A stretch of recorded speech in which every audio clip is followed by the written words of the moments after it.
Hello, it's so good to be here. You know, a lot of times when I get introduced, I just get introduced and people say what I do. And a lot of times, they don't say why I do it, so thank you.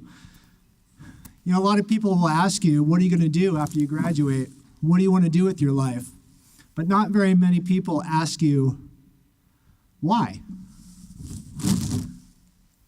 You know, I asked my question that, and you're probably wondering, why am I wearing all these plastic bags?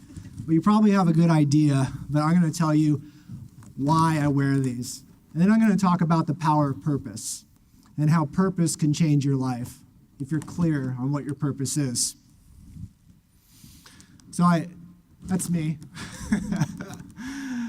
And what I'm wearing here is 500 plastic bags. This is what the average American uses in single-use plastic bags in 1 year. Now imagine the last piece of single-use plastic you used. Can you imagine it? Maybe it was today. Maybe it was at lunch. Do you have a visual of what that is? What piece of plastic you used? Maybe you threw it away. Could it be straws or cups?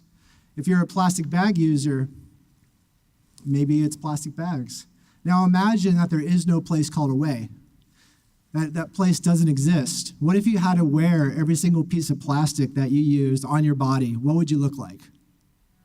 Yeah. So if you're a plastic bag user, after a year, this is what you'd look like. This is just one American. This is just 1 year. This plastic never goes away.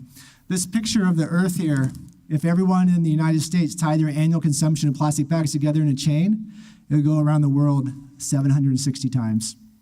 That's a lot of plastic. Can you picture that globe being surrounded by plastic 760 times just for 1 year, just for the United States? That picture actually changed the world. I don't know if you're familiar with this. This was from the Apollo missions. This is the first picture of the Earth. Before the 1970s, we had no idea that the Earth looked like this, from space. Maybe we had a drawing of it, but not a picture. It changed the world. It created a lot of purpose for a lot of people back in the early 70s. This image helped create the US EPA. It helped create Earth Day, which we're celebrating this month. It helped create the modern environmental movement. And for me, I wear this because my company's mission is to help humanity bag the single-use habit. And I'm going to tell you about that. And it also plays into my own purpose. My purpose in life, probably true for a lot of people, but it sums up, I want to leave the planet better than I found it. I want to leave everything better than I found it. I want to have a positive impact. So it feels good to have a purpose. And today I'm going to talk about purpose. So you guys ready? All right. So I was lucky, my mom at a very early age, and you know what? I don't use these anymore. So I'm going to stop. I'm going to take this off because carrying around plastic like this is really uncomfortable and hot.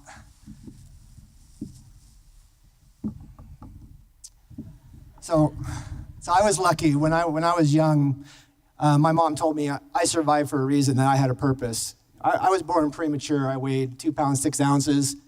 My chances weren't good. And all through my life, my mom said, you were born for a reason. You have a purpose.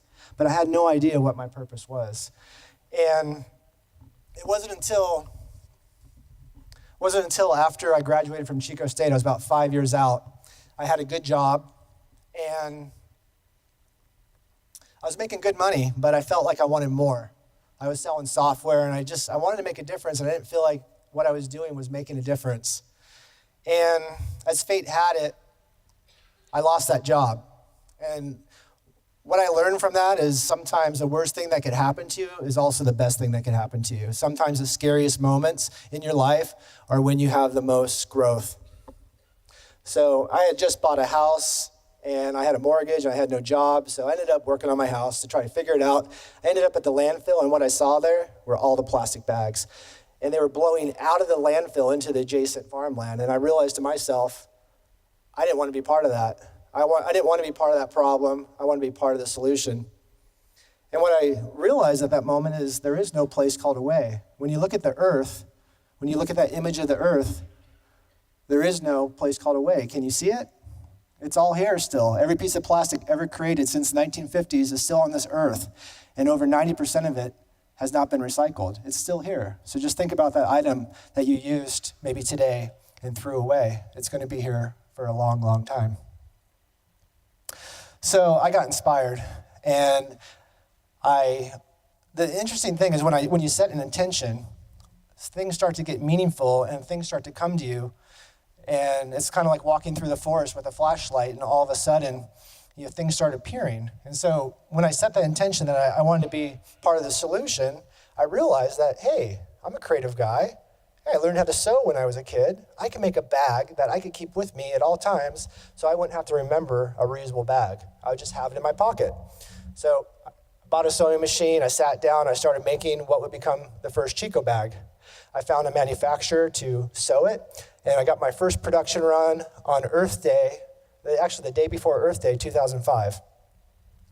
And I opened up the box, and what I found inside the box was 3,000 Chico bags, all individually wrapped in single-use plastic bags. And to top it off, 40% of them were defective. And at that point, I wanted to quit. But because I had a purpose, because I had a mission, I chalked it up as a learning experience. And this has been discussed by many people, is, failure is just a learning experience. Don't let it go to waste. So, when you talk about fear, I get scared putting this on. Mainly not for the attention anymore, but because how uncomfortable it is. And when you run around out in 90-degree weather, it's very uncomfortable and it's scary. But what I found is as I wear this costume and I share my purpose with the world, other people show up, people that have a shared purpose. So the cool thing is when you share your purpose out loud, other people show up and support you. So I got inspired and I traveled the country as Bag Monster on a motorcycle, traveled to 12 different cities and shared that plastic never goes away. And this is where I thought I was making a difference. This is where I felt like I was really living my purpose. And one of my favorite quotes tells you when you know you're making a purpose, when you know you're making a difference. Does anyone know this quote? It's from Gandhi. It's first they ignore you, then they ridicule you, then they fight you, and then you win. In my situation, do you know how I knew I was winning? I got served up with a lawsuit from the plastic bag industry. 3 of the largest plastic bag companies in the world sued me. I don't think they liked my Bag Monster costume. But what they sued me over was something that I had on my website. I said the largest landfill in the world, twice the size of Texas, and it's floating in the ocean. They said that implies there's plastic bags in the ocean. That's false and misleading. You're irreparably harming our business. So I had a choice. Do I take it down and basically, or do I fight? Do I put a muzzle on and be a puppet for the plastic bag industry, or do I fight for what I believe is right? Well, in order to figure this out, I decided to go out into the ocean and go look at the plastic myself. So I joined a group of scientists, and I went out to go find this plastic island. And what I found wasn't an island. Unfortunately, it was much worse. An island, you could certainly, if you found it, could clean it up. But what I found was what the scientists call plastic SMOG. This map here shows all the plastic that they've been tracking in the ocean, and it's basically like confetti. It's particulate matter that is suspended from the top of the ocean to the bottom, from the North Pole to the South Pole. This is plastic, that we've created since the 1950s, and it's not going away. And there's really no way to clean it up. And so seeing this, being out in nature, which is definitely a great place to get clear on your purpose, it renewed my purpose. I couldn't give up. I had to fight. So I came back, and people surrounded me, and we fought together. This is where I got covered in the Rolling Stone magazine, on CNN, environmental groups. I got checks sent to me in the mail, and we all fought. And in the process, we raised awareness about this issue. Millions of people saw this story and became aware of the issues with single-use plastic in our environment. So I've told you a little bit about some of the struggle I've had. Getting sued is probably the scariest thing that's ever happened to me next to losing my job. I could have lost everything. I didn't have enough money to defend against it, and it would have costed millions to defend. But I had faith, and I had a purpose. And the cool thing is when you have a purpose, you may not know how to get to the destination that you're heading towards. But what happens is you trust that the path will be lit up before you, and all you have to do is take that next step for the next steps to be illuminated. And that's what I did, and that's my recommendation for you, is if you have a big dream or a big goal, take that first step and find out what the next steps are. And for me, I made a lot of mistakes. And I started my company on Earth Day 2005. It's Earth Month. It's going to be 13 years in business, and we've helped millions and millions of people kick their single-use habit with innovative products that are designed to be unforgettable. And as you drive down the Esplanade, you may see Earth flags flying. That image is the first image from the Apollo missions, and it reminds us that we're all in this together. And if we have a shared purpose, and if you're able to find your purpose, and whatever it is, it doesn't matter what it is, and say it out loud to the world, I can't help but think the world will be a better place. Thank you.